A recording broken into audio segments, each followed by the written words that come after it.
नमस्कार किसान भाइयों, आज के इस वीडियो में आप सभी का स्वागत है। दोस्तों, सोयाबीन की ए टू जेड जानकारी वाले इस सीरीज के अंदर आपको सोयाबीन के बारे में पहले से लेकर एंड तक हार्वेस्टिंग तक जानकारी दी जाने वाली है। आप कहोगे कि यार सोयाबीन की फसल में भी जानकारी होती है। जी हाँ, यह जानकारी जानने के बाद आपको पता चलेगा कि सोयाबीन के फसल के अंदर कुछ छोटी छोटी ऐसी बातें होती है जिनका इस्तेमाल करने के बाद हमारी उपज में भी हमें बढ़ोतरी दिखाई दे सकती है। कई बार आप सोचते हो ना कि वो हल्का वाला जमीन वाला भी सोयाबीन का फसल अच्छा ले रहा है और मेरा तो भारी वाला जमीन है, फिर भी जो सोयाबीन की फसल है वो कमजोर क्यों रहती है। तो इन सभी सवालों के जवाब आपको इस सीरीज के अंदर मिलने वाले, या इस सीरीज जो रहने वाली है सोयाबीन की ए टू जेड वाली, वह कुछ पार्ट में भी हो सकती है क्योंकि वीडियो लंबा भी हो सकता है। तो इसकी वजह से हम एक एक पॉइंट करके यहाँ पे कवर करने वाले। तो पहले हम ये जानेंगे कि सोयाबीन की खेती का महत्व क्या है। महत्व इसलिए जानेंगे क्योंकि इससे हमें उपज पाने में आसानी हो जाएगी। उपज पाने में आसानी कैसे होगी बताता हूँ। सोयाबीन का इस्तेमाल आपको पता है खाने के तेल में होता है। तो खाने का तेल कितना इंपॉर्टेंस है उसकी कोई बोलने की गुंजाइश नहीं है। खाने का तेल तो कभी बंद नहीं होने वाला और सोयाबीन की फसल का डिमांड भी बंद नहीं होने वाला, ये इसका सबसे बड़ा महत्व है। सेकंड बात कहे तो अभी हम बात करेंगे कि यार सोयाबीन की फसल कौन से इलाके में सबसे ज्यादा होती है। तो दो देश आते हैं, एक अमेरिका के अंदर सबसे ज्यादा उपज सोयाबीन की फसल की होती है और दूसरा वाला देश आता है आपका ब्राजील। तो यहाँ पे अमेरिका के बारे में जानकारी दे तो मॉन्सेंटो कंपनी का जो ग्लाइफोसेट आता है राउंड अप, तो वो राउंड अप मॉन्सेंटो कंपनी ने क्या अमेरिका के अंदर कौन सी वैरायटी का इस इजाद किया है, इन्वेंशन किया है, आपको जानकारी के लिए बता देता हूँ। एक सोयाबीन के एक ऐसे वैरायटी का उन्होंने इजाद किया है, इन्वेंशन किया है कि जिसके ऊपर राउंड अप का इस्तेमाल करने के बाद भी उस सोयाबीन की वैरायटी के अंदर कुछ भी नहीं होता है। तो आप बेझिझक वो वाली वैरायटी लगाकर सोयाबीन की उपज ज्यादा से ज्यादा ले सकते हैं। तो यह इन्वेंशन, यह जो शोध लगाया है वो अमेरिका के अंदर मॉन्सेंटो कंपनी ने लगाया है। ये खूबिया जानकारी थी, बहुत अच्छी जानकारी थी, मैंने सोचा आपको पता होनी ही चाहिए। और साथ ही साथ ब्राजील देश एरिया में छोटा होकर भी सोयाबीन बनाने के मामले में इतना आगे क्यों है, इसके बारे में भी अभी हम जान लेते हैं। तो इसका संबंध है जमीन से, क्योंकि देखो यार क्लाइमेट तो सही सभी जगह थोड़ा बहुत 19-20 रहता है। हमारे भारत देश में तो कई प्रकार का क्लाइमेट है, मतलब ठंड भी, ज्यादा ठंड भी है, ज्यादा गर्मी भी है, मीडियम वाले भी टेम्परेचर होते हैं। अभी तो देखो गर्मी में बारिश भी गिर रहा है, तो इस तरीके से वेरिएशन बहुत सारे हैं हमारे क्लाइमेट के अंदर।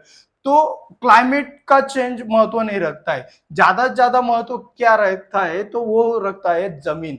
तो अमेरिका की जमीन, ठीक है, जमीन का एरिया ज्यादा है तो वहां पे सोयाबीन का प्रोडक्शन ज्यादा होना जरूरी है, कोई बात नहीं, उसमें कोई आश्चर्य वाली बात नहीं। लेकिन ब्राजील देश जैसे देश में अगर सोयाबीन का प्रोडक्शन ज्यादा होता है तो कुछ ना कुछ बात है। तो इनके जमीनों में ऐसा क्या खास है, इसके बारे में हमने पिछले साल एक वीडियो बनाकर आपको एक सजेशन दिया था कि ऐसा ऐसा ब्राजील के जमीनों में ऐसा पाया जाता है, उसकी वजह से उनका प्रोडक्शन ज्यादा आता है।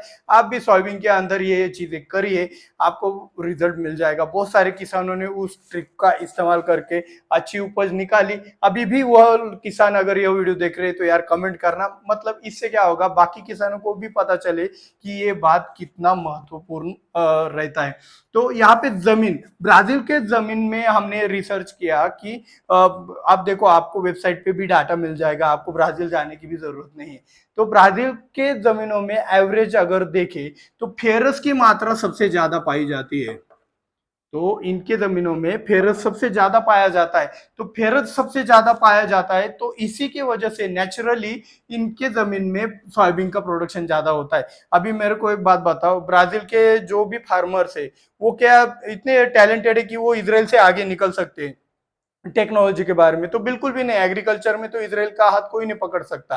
तो इसराइल वालों का भी क्यों नहीं हुआ सोयाबीन के अंदर इतना ज्यादा? तो ब्राजील के अंदर जो फार्मर है उनकी कला नहीं है, वो कला उनके जमीन की है। तो जमीन के अंदर रहने वाली फेरस की। तो हम क्या कहेंगे यार, हमारी जमीन में फेरस ज्यादा नहीं है तो हम क्या करें, हमें हाथ पे हाथ बैठ कर रहे क्या? तो बिल्कुल भी आपको हाथ पर हाथ रखकर बैठने की जरूरत नहीं है। आपको सिंपली क्या करना है, आपके बेसल डोज के अंदर फेरस का एप्लीकेशन करना है। अगर हो सके अभी फेरस का एप्लीकेशन आपके जमीन के अंदर बेसल डोज के अंदर करना है। तो इसका मतलब क्या, आप अपनी जमीन इनडायरेक्टली ब्राजील जैसे बना रहे हो जिससे आपकी सोयाबीन की उपज एक कम एरिया में ज्यादा मिल सके। तो तो यहाँ पे कुछ बातें आपको ध्यान में लेना है जमीन से रिलेटेड। जिनकी जमीन के अंदर बारिश गिरने के बाद एक ही बारिश गिरा और बारिश खुल गया और महीने महीने तक उनका जमीन सूखता नहीं है, ऐसी जमीनों में सोयाबीन की फसल बिल्कुल भी ना ले। ये बात हमेशा ध्यान में रखना। अगर वो भी किसान ये वीडियो देख रहे हैं तो वो कमेंट कर दीजिए, जिससे वो बाकी वाले हमारे किसान सावधान हो जाएंगे।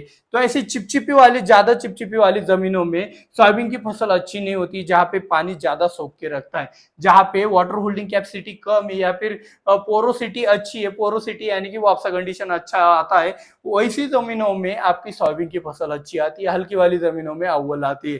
तो इस तरीके से आपके जमीन के भीतर भी आपको अच्छी तरीके से अलर्ट रहना है। और कई बार क्या होता है कि आपकी जमीन के अंदर फेरस पहले से ही ज्यादा मौजूद है, अभी ये कैसे पहचानना है? आपको सॉइल टेस्ट करने की जरूरत है? बिल्कुल भी नहीं, हम आपको बिना सॉइल टेस्ट के बता देंगे कि आपके जमीन के अंदर फेरस ज्यादा है या नहीं। आप भी बता सकते हो, बहुत आसान बात है। अगर आपके जमीन का रंग ज्यादा गहरा लाल है तो समझ लेना कि यार आपके जमीन के अंदर फेरस ज्यादा है, और आपको वैसे भी नेचुरली सोयाबीन की उपज ज्यादा मिलती है, आपका इनडायरेक्टली ब्राजील हो जाता है। तो लेकिन कुछ जमीनों का रंग गहरा काला होता है या फिर कुछ और टाइप की भी सॉइल होती है, थोड़ा व्हाइट कलर का भी होता है, उनमें वो पोरोसिटी और सब बैलेंस रहता है। तो ऐसी जमीनों में क्या, जहाँ पे फेरस अवेलेबल नहीं है, तो वहां पे आपको बेसल डोज के अंदर क्या करना है, जहां पे फेरस अवेलेबल नहीं जमीन में, वहां पे फेरस का एप्लीकेशन करना है।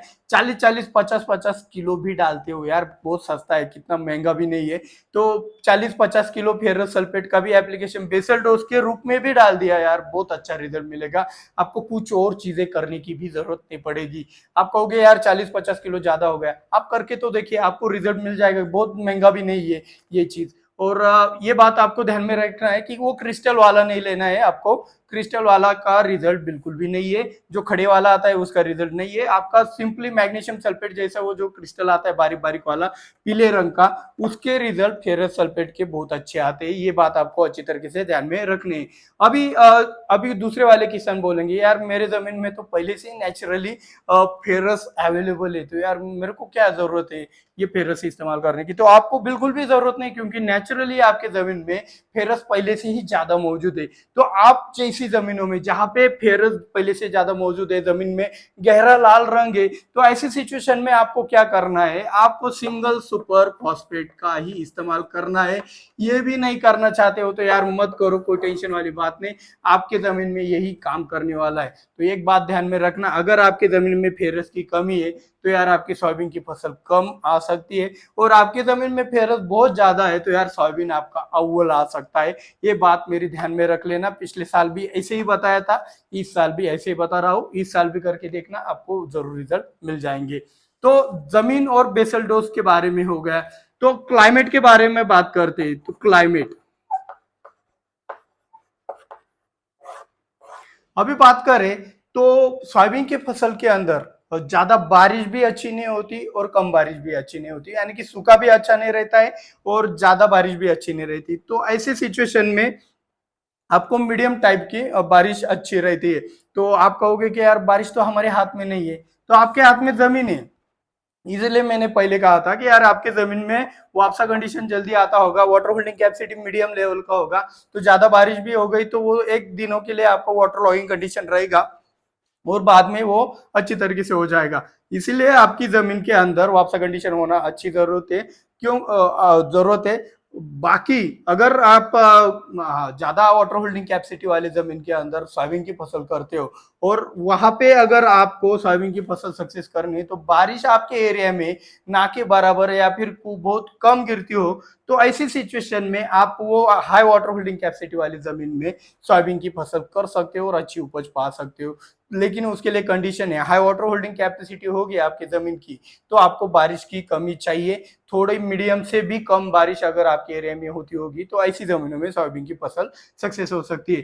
तो अगले पार्ट में हम जानेंगे कि आपका सीड ट्रीटमेंट किससे करना है, सीड ट्रीटमेंट के बाद जो भी बारीक बारीक चीजें होंगी सोयाबीन की फसल के अंदर, जो कीट नियंत्रण, रोग नियंत्रण वगैरह, वो भी आपको बातें बताएंगे। आज का यह पार्ट बहुत जरूरी था, इंपॉर्टेंट था, स्पेशली इस बात को आपको इग्नोर नहीं करना है। ये बात जिसके समझ में आ गई वह जीत गया बॉस।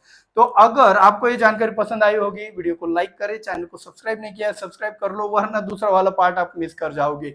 और तीसरी बात यह है कि इससे भी बढ़िया वाली जानकारी हम आपको दे सकते हैं, लेकिन उसके लिए हमने एक बड़ा वाला टारगेट कंप्लीट कर लिया है, मतलब एक डिसीजन कर लिया है कि अगर आप 10 लाख सब्सक्राइबर अगर इस चैनल के ऊपर कंप्लीट करा दोगे तो हम अपनी पूरी की पूरी जानकारी आपको फ्री ऑफ कॉस्ट इसी चैनल के ऊपर बिना किसी चार्ज के फ्री ऑफ कॉस्ट देने वाले हैं।